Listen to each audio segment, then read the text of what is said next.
L'accès est autorisé uniquement aux éducateurs sportifs professionnels exerçant dans des domaines suivants: le ski et ses dérivés, l'alpinisme, la plongée subaquatique, le parachutisme et la spéléologie. Yo, what the...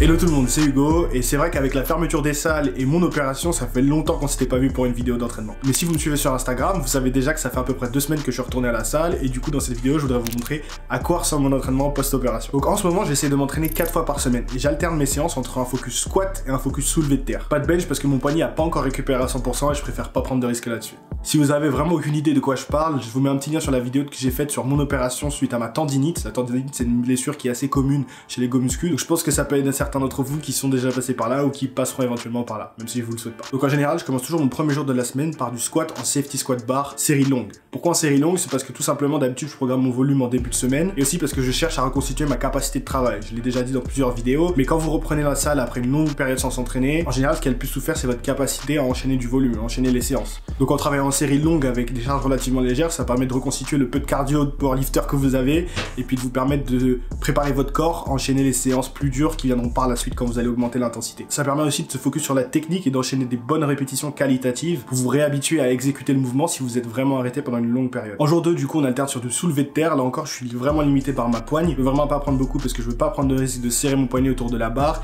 et même les sangles, mettre les sangles, ça appuie sur ma cicatrice, donc ça me fait un peu mal. Donc vraiment, je me limite au niveau du poids. En général, je travaille sans ceinture. J'essaie d'emmagasiner un maximum de reps qualitatives, de faire des séries longues encore une fois, parce que le soulèvement, en tout cas pour moi, c'est un mouvement qui demande beaucoup plus de pratique. Et effectivement, comme ça fait un moment que je me suis pas entraîné, j'ai besoin d'un peu plus de temps pour réhabituer mon corps à exécuter ce mouvement par rapport à un soulevé de terre traditionnel qui en vérité s'oublie pas forcément. En jour 3, toujours de la safety squat bar, mais cette fois-ci en série plus courte. En général, je fais un 6x4. J'essaie toujours d'emmagasiner un maximum de volume car on reste toujours sur cet objectif de reconstruire cette capacité de travail. Donc ce que ça donne concrètement, c'est souvent des 6x4, et j'essaie petit à petit d'augmenter le poids à chaque semaine. Pourquoi je me focus autant sur la safety squat bar? Toujours pareil, c'est parce que j'ai pas envie de serrer mon poignet autour d'une barre. Donc là, l'avantage de la safety squat bar, c'est que ça permet d'avoir le poids plus sur les épaules, et en plus la résistance dans le bas du mouvement s'apparentera plus à un front squat plutôt qu'à un back squat. Donc pour travailler les quadriceps, c'est vraiment génial. J'ai toujours aimé cet exercice. J'avais déjà de la safety squat bar de temps en temps dans mon programme de powerlifting classique, mais en général c'était plutôt sur mon 3e jour de squat, donc un jour plus de récupération active, donc je poussais vraiment pas très lourd dessus. Mais là du coup je profite sur cette période pour vraiment essayer de pousser mes limites sur cet exercice,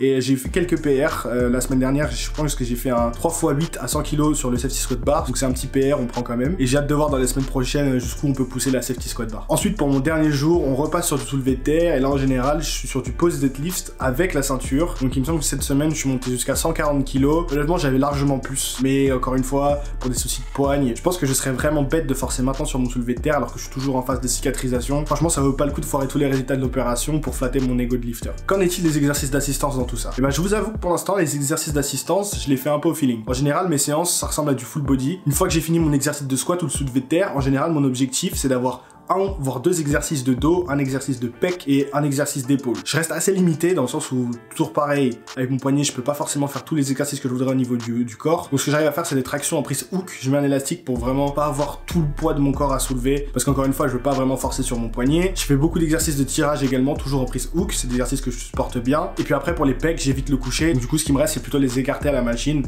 même si je vous avoue que c'est assez frustrant et j'ai vraiment hâte de pouvoir faire du développé. Et honnêtement, je pensais pas dire cette phrase un jour, puisque le bench, c'est mon pire mouvement et de loin, mais vraiment j'ai hâte. Et puis après, en général, j'enchaîne sur un exercice d'élévation latérale à la machine pour les épaules, et en fin de séance, je finis par les abdos. Pour une fois, je suis vraiment assidu sur les abdos. Pendant le confinement, il y a eu 1 ou 2 petits kilos en trop, donc on essaye de perdre tout ça et de revoir sa sangle abdominale. Je vous tiens au courant de l'évolution dans les prochaines semaines, mais on est bien parti. Donc vous voyez qu'en ce moment, mon entraînement, il n'y a pas forcément d'exercice de compétition spécifique, et en plus, c'est un petit peu au feeling sur les exercices d'assistance, donc ça n'a pas vraiment grand chose à voir avec une programmation classique de powerlifting en pleine saison. Et il y a 2 raisons à ça. La première, c'est qu'on est dans une période d'incertitude. Même si en ce moment, j'arrive quand même à m'entraîner avec 2-3 petites carabistouilles, on n'est pas à l'abri que du jour au lendemain, ils ferment les salles. Et honnêtement, j'ai pas envie de perdre du temps à me programmer 1 ou 2 blocs et puis commencer un cycle si c'est pour que ça s'arrête du jour au lendemain parce qu'ils ferment les salles de musculation. La deuxième raison, c'est que je suis tout simplement content de revenir m'entraîner à la salle. J'ai pas envie de me prendre la tête avec une programmation de powerlifting où au bout de 4 semaines, je serai mort et je vais être en mode il me faut une deload. Ça fait 4 mois que je fais que télétravailler et commander des Uber Eats.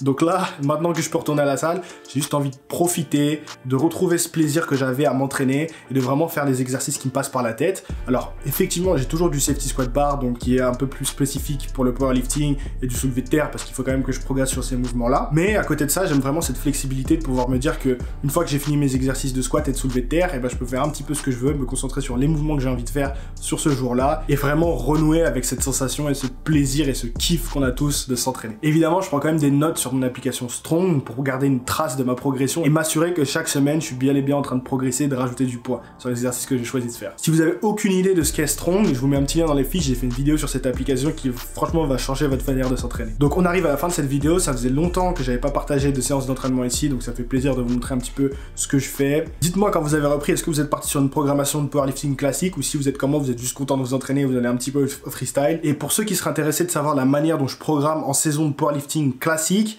donc feuille Excel à l'appui, fréquence, intensité, volume. J'ai déjà fait une vidéo qui va apparaître juste ici où je rentre vraiment dans les détails, je vous mets aussi le lien en description. Et moi je vous dis à bientôt dans une prochaine vidéo.